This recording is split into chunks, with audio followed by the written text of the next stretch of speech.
we remain steadfast in our commitment in delivering local news that matters. Stories that inspire. Enriching the lives of Filipinos in the Philippines and across the globe.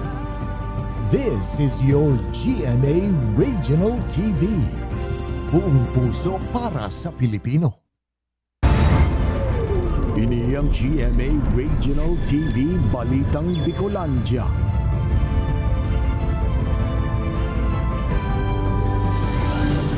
Diyos marhay na hapon mga kapuso, uninaan Balitang Bicolandia. Hatud miyan pinakadarakula asin pinakabagong mga bareta sa Kabikolan. Kami ang tropa nin katotohanan, mahatod nin mga baretang mayong pigkikilingan, mayo nin pigpoprotihiran. Live halidigdi sa GMA Complex sa Naga City. Ako po si Kate Dolovieres.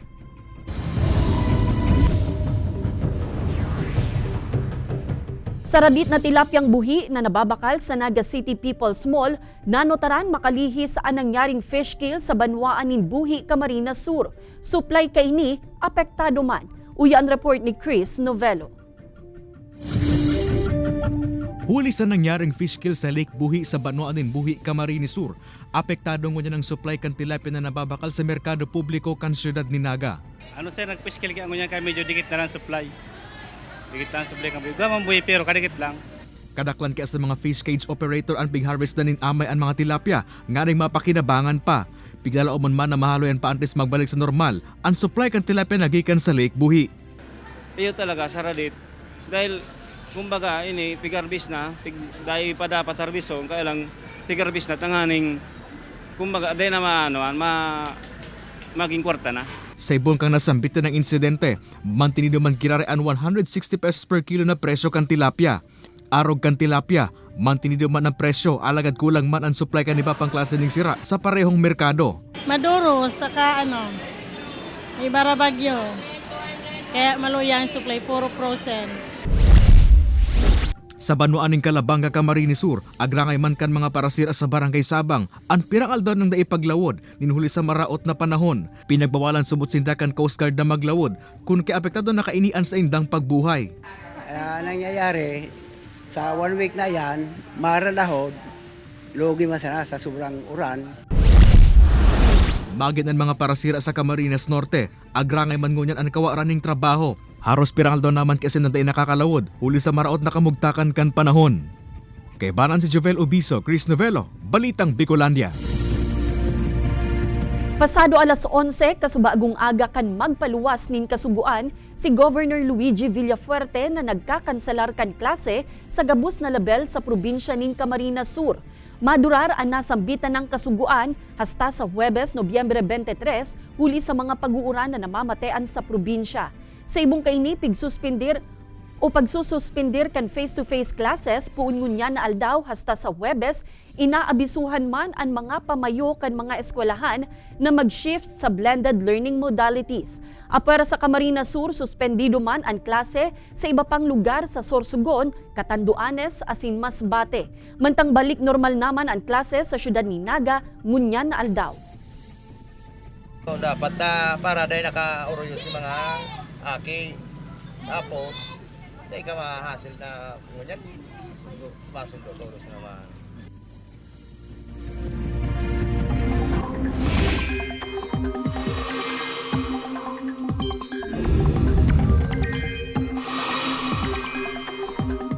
Mga kapuso, mayo ng bagyo, alagad mapadagos pa ang mauran na panahon sa dakulang parte kan nasyon.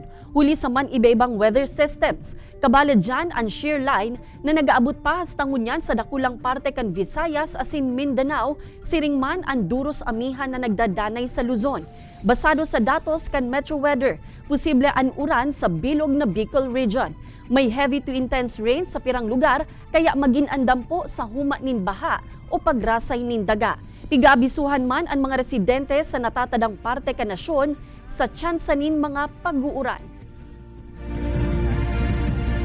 Sarong lugar sa banwaan nin Uson sa Masbate nagtitinir na lubog sa tubig baha nin hulikan mga pag-uuran.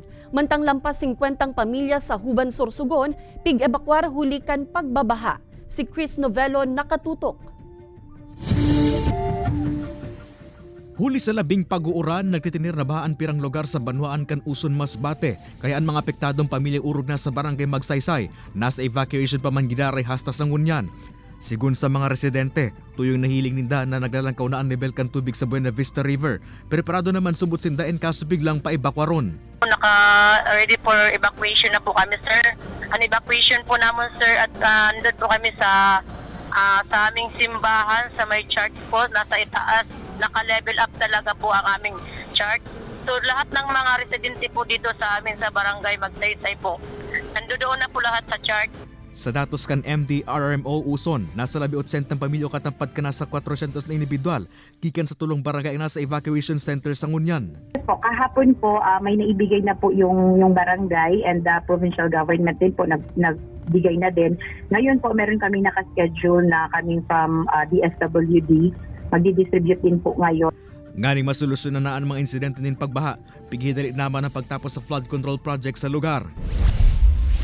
Sa probinsya ng Sorsogon, padagos man na na-experience ng pagbaha sa pirang lugar sa probinsya. Sa barangay Aquino asin San Isidro sa Banwaan kan Bulan, padipi sila ng pag-agi kan mga lunadan huli sa baha sa mga tinampo. Nagabot naman hasta habayan ang level kan tubig sa nasampit na ng mga lugar. Tuloy-tuloy ang ulan. Tapos tinignan po namin yung ilog kung gaano. Tapos bigla po siya tumaas. Opo. Tapos yun na po, lumaki na po yung baha po. Nasa 13 pamilya man nagikan sa barangay Managanaga sa parehang Banwaan ang pigibakwar. Uli sa pagbamantang nasa 45 pamilya man ang ninibakwar sa Banwaan kan Huban, Sorsogon. Ini si Chris Novelo, Balitang Bicolandia.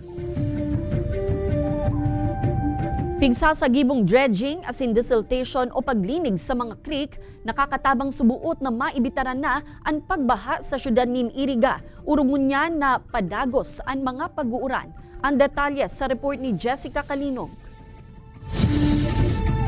Tuyong may makusog asin dagos-dagos na pag-uran, ang tubig sa creek na ini sa barangay San Roque, Iriga City. Minalangkaw asin nagsusupay pa pasiring sa tinampo. Kan nakaaging taon kan puunan kan Iriga City LGU na isentro digdian paglinig kan mga benepisyaryo kan tupad program kan Dole asin sa iba pang mga kanal sa syudad. Hiling mi na after some time nag-accumulate naman ng mga solid waste sa Erarom.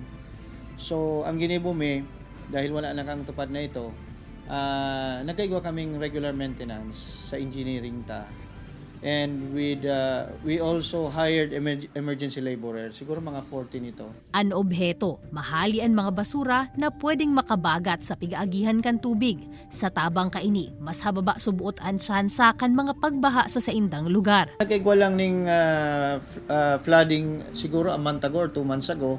And after that, na-correct mi na, may mga talagang, kuminsan kayo may nagtatrabaho na itong mga simento, baga nagtataga sa kanal.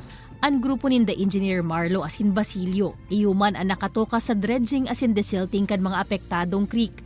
Ninhuli ta salit ang kadaklan sa mga ini. Improvised equipment man ang saindang pigagamit. Siring kan kuto-kuto na ini na iyong pinangsusuyod ninda kan mga ati sa Erarom. Concrete post po niya na nakabalagbag po diyan, talagang pull out po. Mga naatong sa mga perimeter. Dapat iwasan ta magtapon kan mga basura digdi sa creek kasi inot yan sa nakakabara kang tubig, kang kanal digdi. Sa ngunya nagdedeklaging na sanaman ang grupo sa mga creek, nganing mapararom ang mga ininin hasta kabangang metro. Whole year round man ang pigigibo nindang monitoring sa mga kanal. Alagad ang pangapudan kan Iriga City LGU, iyo ang tabang kan mga residente. Nganing mamantinir na ang maray nakamugtakan kan sa indang syudad. Kaibanan si Gerald Gandia, Jessica Kalinog, Balitang Bicolandia. Ma'am, saan mo mas gusto magsakay? Sa modern jeep o traditional na jeep? Sa traditional na jeep lang po kasi mas komportable po ako dun sa sinasakyan ko po pag ganun. Sa modern jeep po. Kasi po, parang example po pag sa mainit pong mainit pong aldaw, mas na kukuha bukong hagard pag iyan na sa example pag sa sa work po arka. Traditional pa din po kasi sa modern kasi aircon, 'di ba?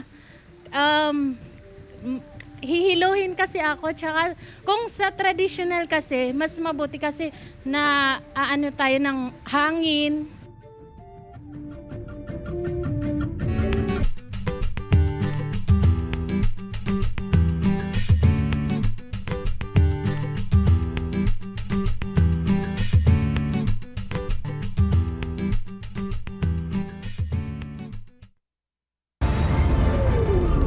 ang GMA Regional TV Balitang Bicolandia.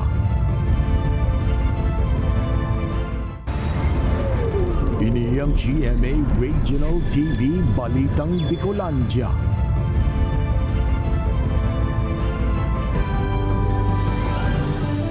Problema sa pagkolektar ning basura sa Banwaan nin Bula, Camarines Sur, piglalaomang masisimbagan na sa tabang kan bagong bakal na garbage truck. Alagad Municipal Environmental and Natural Resources Office may pangapudan sa mga residente. Aramon ta kung ano iyan sa pagtutok live ni Jessica Calinog.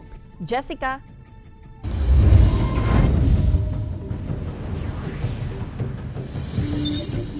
Kate, last week kan September kan maraot an pigigamit na garbage truck kan Bula Menro kaya apektado man an koleksyon nin basura sa 20 naabot nindang mga barangay. Ngunya na igwana sindang pagsadiring garbage truck padagos man an pangapodan asin pakiulay kan Bula Menro sa mga residente na obserbaran man girare an segregation o itong pagsuway kan nalalapa. Din nalalapa asin pwede pang mapakinabangan na basura na iuman sa indang nahihiling na long-term solution sa problema sa basura sa inman na lugar. Sa gilid sa nakantinampo sa pirang porsyon kan Banwaan nin Bula, mahihiling ang mga sinakong basura. Sigun sa 67 anyos na si Nanay Nelia, naiintindihan maninda ang delay sa koleksyon kan basura, makalihis maraot ang pigagamit na truck kan Menro. Alagad naglalaong mansinda na sa mas amay na panahon, maubos ng makuha ang mga nakatambak na basura. Dapat lang ta. Ay, basura man, nakurat na mga nakatambak dyan sa gilid. Magayon suharong mo, atubangan mga basura. Kasuod Nobyembre 20 kan mag-abot na ang bagong bakal na dump truck kan LGU Bula. Pinabendisyon na naman ini kasubagong aga sinagamit na sa pagkolekta nin basura. Regular na po ulit, mabalik na po ulit ang satuyang garbage collection every day. However, pigre-remind ko po ulit gabos na taga Bula na ang satuyang ang pagkakaigwa ning bagong garbage truck, bako man po ini ang ma-resolution or magiging solusyon kang sa tuyang problema sa basura. Sigun sa opisyal, disiplina kan lambang na mamanwaan pag-abot sa pagmanihar kan sa indang mga basura an simbag digdi, partikularmente ang segregation o pagsuway kan mga nalalapa, dahil nalalapa asin pwede pang mapakinabangan na basura sa mga kaharungan pasana. Pigian kami narman ang mga barangay, urog na ang mga bagong ilihir na opisyales na tabangan sindang marealisar ini. Susug sa Republic Act 9003, may mandato ang barangay na magkolekta asin mag-segregate kan mga basura sa saindang nasasakupan. Ang plano po ko po talaga, makreate po ako ma'am madagdag po ako ng empleyado na makolekta kan mga basura from house to house, from residential area. Madadarahon mi po yan ma'am sa designated area para po si LGU duman na lang po sinda ma-pick up kang mga basura. Alagad sulamenting residual wastes o di inalalapang mga basura sa naman an sa indang kukuanon. Ang nalalapang mga basura, plano man kan bagong konseho na gamiton como fertilizer o abono sa imumukna na gulayan sa barangay. Sa tabang kaini, naglalaom ang barangay na mas magiging marhayman ang solid waste management sa saindang lugar, asin pangarogan man kan iba pang mga barangay. Oras man Kate na makatukaw na sa pwesto ang gabos na bagong ilihir na barangay official sa Banwaan, plano kan Bula Menro na tipunon ang mga ini asin ilatag sa inda ang gabos na existing laws and ordinances dapit sa proper solid waste management. Nagtutubod kaya Kate ang opisina na kung sa level pasanakan barangay, igwanan nin disiplina da iman mahaloy na masusolusyonanan ninda o mas dikit na ang mga kaipuhan nindang iapon na basura asin mas dakulman an sa indang mapapakinabangan pa. Kate? Jos Mabalos, Jessica.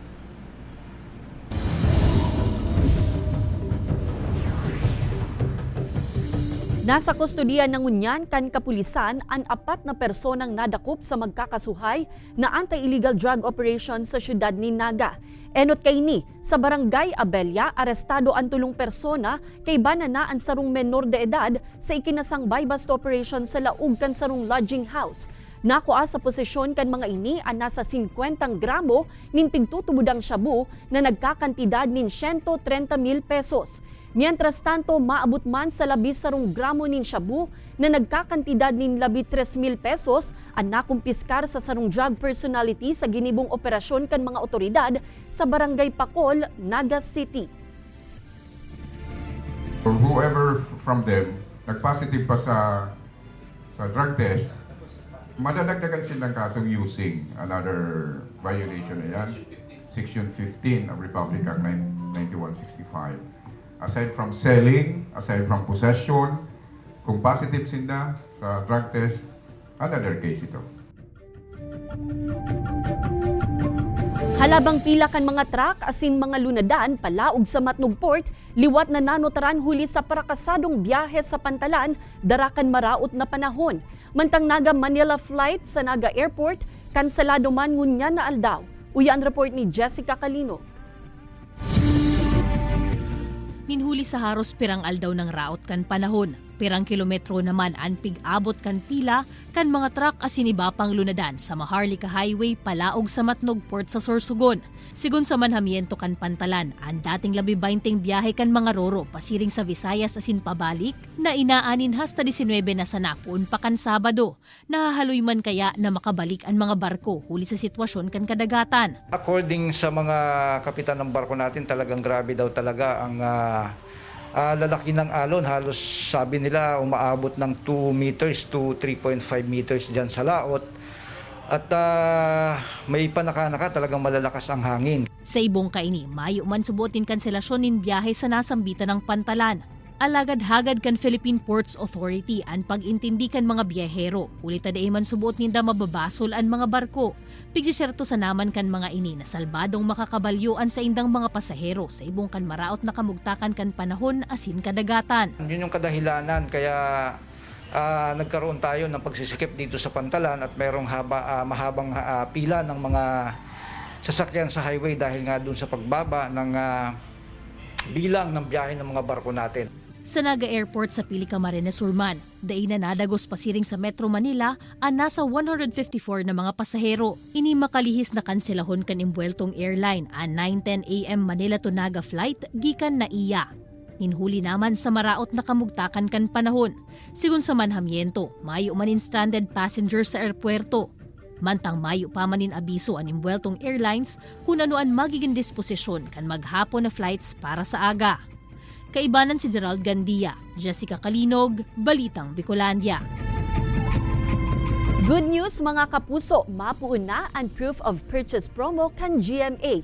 Ang kapuso bigay premyo Panalo Season 8. Mga parabakal asing sari-sari store owners ang pwedeng magpadaranin entries asing may chance na manggana nin pa premyo. Sa primerong pagkakataon, mapanaunin 1 million peso tax-free na grand prize. May chance sa kamong manggana nin daily asin weekly cash prizes asin 1 milyong piso sa grand draw. Mapuon ang official sending of entries sa November 25, 2023 asin ini madurar hasta February 2, 2024. Apwera sa participating Mercury Drug branches, pwede man kamong maghulog ning entries sa GMA Regional TV and radio stations nationwide. Let's do the BPP. Bumili, padala at may chance na maging panalo ka. Pero sa mo mas gusto magsakay, sa modern o sa traditional jeep? Kung sa pamasahe po, sir, ang kwenta, hindi po kita sa dati. Kapag modern na po, siyempre mahal ko po ang pamasahe. Pero pag ngayon po naman aircon, mahal lang ang pamasahe. Sa modern mas komportable at mas safety na mga bag-o na po. Mas kasay, basta makaabot sa dudumanan.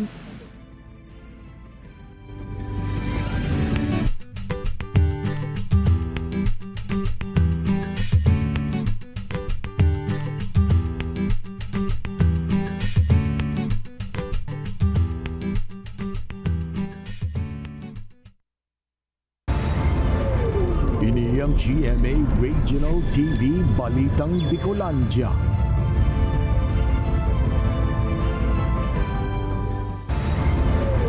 Ini ang GMA Regional TV Balitang Bicolandia.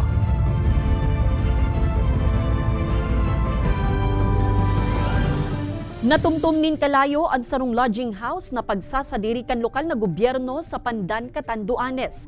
Sa inisyal na investigasyon kan BFP, nagsisirbing storage area kan LGU Pandan ang nasambitan ng lugar asing nagtuturog digdi ang caretaker kaini.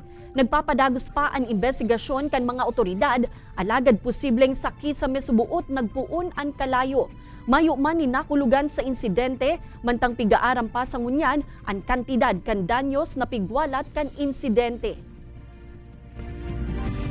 Pagka maulan, kadalasan na nagiging cause ng sunog, yung mga short circuit na sa electrical. Kadalasan po kasi pag nababasa ang mga wire, pwede po yun maging cause ng sunog. House Integrated Farming System o pag-aatama nin mga sira sa laug kan harong, pigtutulod ngunyan sa mga residente sa Albay. Kung paano aramunta sa report ni Don Jimenez. Puon ka nagkapandemya na usunan mga home-based na negosyo o hanap buhay. Enot naman na pigpuunan ng urban gardening, alagad ngunyan, pwede naman subuot purbara ng urban aquaculture system o ang pag-aatama nin mga sira, arukan tilapia, kasag, hipon asin hito sa laog mismo kang harong. Iniyan ipinabisto ni Legazpi City Veterinarian Dr. Manny Estipona, katabang ang aquaculture specialist na si Alvin Bandola. Inapod ninda ining Household Organic Urban for Sustainable and Ecologic o House Integrated Farming Systems. Sa paaging ini, pwede kang mag-atama nin mga sira sa saditsa ng fish pond na pwedeng ilaog sa harong. Because this is a new technology in our locality, but sa totoo lang, huling-huli tayo sa other countries, madami na po ang nag-practice nito, and other provinces, madami na rin. Para man sa mga mayong bastanteng budget, pwede subuot na magibo ka ini gamit ang trapal asin bubugta kaning tubig na dawa gikan sa nasa gripo. Saro ining recyclable aquaculture system na mas matipid asin bakong gayong halangkaw and maintenance. Simple trapan, yan ang tawag dyan. So pwede ka na gumawa ng mga DIY. So, anything na available na mga material resources, pwede mong gawin na hindi kailangan ng mas maraming pera. Mas madali man subuot ining imanihar, hababaan risk factors sa mga kalamidad, mantang pwede pang sabayanin organic feeding. Sa ngunyan, padikit-dikit naman ining pigtutukdo sa publiko sa pagikan mga seminar o training. Ini si Don Jimenez, Balitang Bicolandia.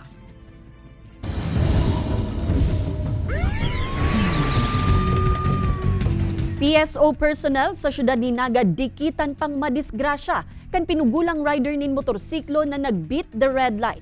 Rider pigtutubudan na nasa impluwensya nin arak. Si Chris Novello nakatutok. Kuaan CCTV na ini sa katahawan kan bulos din trapiko sa intersection kan Magsaysay Avenue, Peña Francia, MTV de Nueva Avenue asin San Felipe. Mahihiling sa video na nakapundo ang mga lunadan na hali sa Peña Francia San Felipe Junction. Alagad mahiling ang sarong motorista na uminarangkada kan sa iyang motorsiklo. Pinurbaran ining bagaton kan personahe kan PSO na naka-duty sa lugar na dikitan pang madisgrasya kan rider. Dire-diretso po siya, sinasaway. Tapos po, bubudalan niya po si Sir. Napagarama na bago ini, natikitan na palan ang rider sa Barangay Liboton. Ninhulit ang may nasulot na helmet ang back rider ka ini. Intensyon man subot ka ini magdulag. Ninhulit kan sinisata na ini kan sorop ang PSO personnel. Uli kan paglampas sa yellow box lane. Nagpaarangkada ini kan sa iyang motorsiklo. May angka siya subagong babae na mayong helmet. Kaya natikitan siya. Ngunyan, iyon na naman dito si Ginibo. Nagbiting the red light na naman. Nagsayo man na maghampang asin magtaong komento ang rider kan motorsiklo na pigtutubod ang nasa impluwensya ning arak. Tinaraman ini sa ospital para sa ilarom sa medical examination. Kay banan si Jovel Ubiso, Chris Novello, Balitang Bicolandia.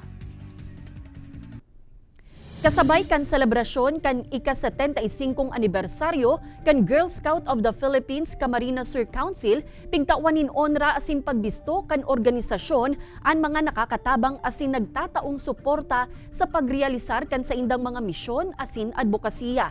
Nasa 1,000 individual ang pigbisto sa ginibong national awarding kan Nobyembre 18. Kabali na digdi ang mga troop leader, DepEd officials, school heads asin mga alkalde gikan sa 5 distrito kan Camarines Sur.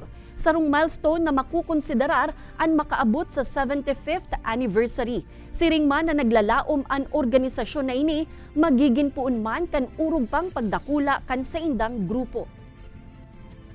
Join us, be part of the girls who are always ready to help. Sabi nga ng ating mantra, laging handa sa anumang bagay, and that we can make change happen kahit anumang field, anong subject, anong activity meron tayo. So we will be very proud if you become another Chief Girl Scout who will be awarded in PICC soon.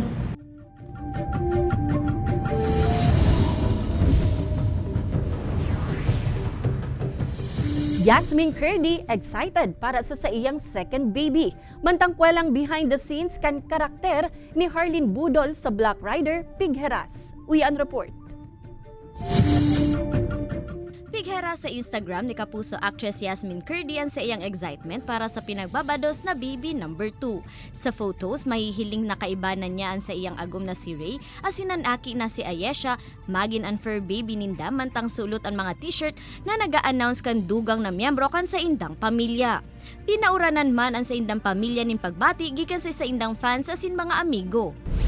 Hi! Oy, magpalinis naman kayo sa akin! Liwat na nagpahiling nin tibay sa pag-arte si Harleen Budol sa iyang role como Pretty sa Black Rider. Ang sa iyang experience, pigheras niya sa social media. Kung anong seryoso kan sa iyang drama sa serye, iyuman ang sa iyang pagiging kwela behind the scenes. Ang tabayanan ng istorya kan karakter ni Harleen na si Pretty sa Black Rider tuyong 8 p.m. sa GMA Telebabad.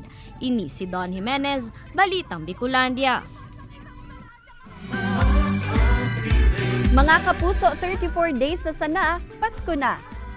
Madadalan ang episode na ini asin iba pang pinakahuring lokal na bareta sa official website kan GMA Regional TV, www.gmaregionaltv.com.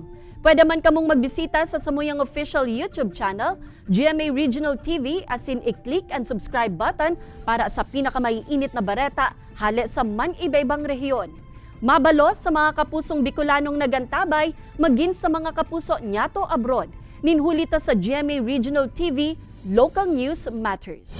Asin yan, ang pinakadakula asin mainit na bareta sa Kabikolan. Ako si Kate Dalovieres, kami ang GMA Regional TV Balitang Bicolandia, bilog na puwersa para sa mas dakulang misyon asin mas mahiwas na pagserbi sa nasyon.